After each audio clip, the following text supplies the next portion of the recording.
Why does the black man serve the white man? Why does everything the black man do benefit the white man? Why does the black man say freedom is doing what I want to do? And why is it that everything he wants to do enriches the European? Welcome to the desert of the real. Let me bottom line this for those in the cheap seats. We are all full of shit. Let me explain why I would make such an inflammatory and offensive statement about all black African people in the United States, specifically myself included. Wrote a song about it, like to hear it? Here it go. When the U.S. government first implemented a personal income tax back in 1913, the vast majority of the population paid a rate of just 1%, and the highest marginal tax rate was just 7%. If African Americans alone, not counting Africans throughout the diaspora, invested 1% of 1.1 trillion in infrastructure municipal bonds, that would be over $10 billion a year. Here's a little short list of the type of taxes and fees individuals, and I'm talking about personal consumer taxes and fees, not business taxes and fees, pays to the United States government. Federal income tax, state income tax, local income tax, employee social security tax. Your employer pays the other half. Employee Medicare tax. Your employer pays the other half.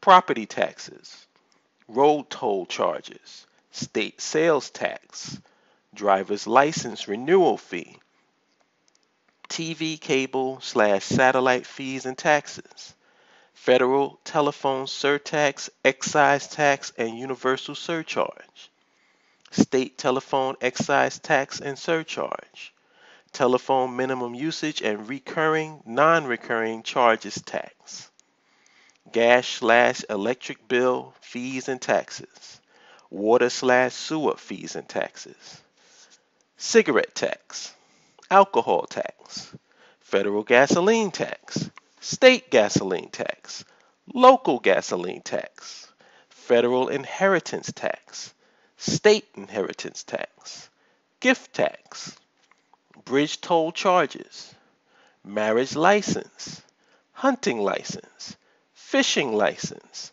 bike license fee, dog permit/license, state park permit, watercraft registration and licensing fees, sports stadium tax, bike/nature trail permit, court case filing fee, retirement account early withdrawal penalty, individual health insurance mandate tax, hotel stay tax, plastic surgery surcharge, soda/fatty food tax, air transportation tax, electronic transmission of tax return fees, passport application/renewal fee, luxury and gas guzzler car taxes, new car surcharge, license plate and car ownership transfer taxes, yacht and luxury boat taxes, jury taxes and surcharges, state/local school tax, recreational vehicle tax, special assessments for road repairs and construction,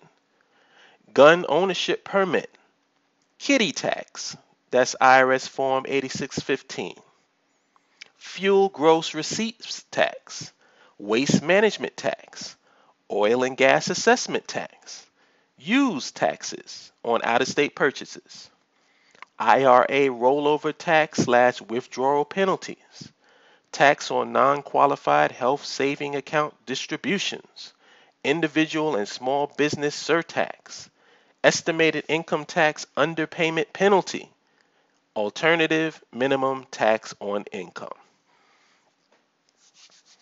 Now, here's a list of the amount of taxes black African people pay to their black African diaspora nation to help build hard infrastructure and soft infrastructure institutions to assist with all the socioeconomic and political problems and issues they bitch, moan, complain, and get a snotty nose and teary eyes over. 0. Zip. Zilch. Nada. This isn't rocket science, people. This is why I always say there is no problem in the so-called black community. There is no problem. Everything is exactly what it's supposed to be because this is the way the collective consciousness wants it to be. Like I said before, there shouldn't be any surprise when a Negro manufacturing machine manufactures Negroes. If the collective consciousness truly wanted to produce functional black African people, then those functioning mechanisms would be present within the existing black African culture, which we know it is not. There's an old economic quote that has withstood the test of time. Whatever you subsidize, you get more of. The taxes I listed are what black African people subsidize the United States government with. I haven't even begun to talk about what we subsidize with the money the government allows us to keep after taxes. Are they not merciful? Do not make the mistake of thinking $1.1 trillion worth of spending power equates to wealth, because it does not. It merely means we are one of the top consumer groups on the planet. The amount of money we dedicate to savings or investments is insignificant to what we spend, but I digress.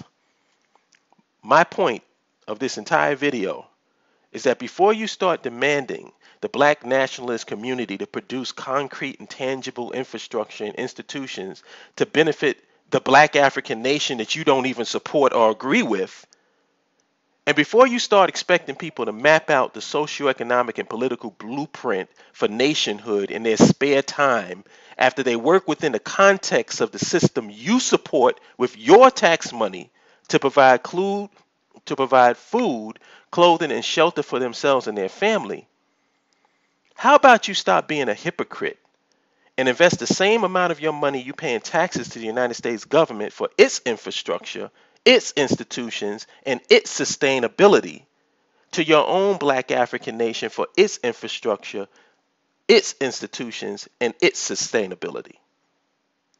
Oh yeah, that's right. You can't do that. Why?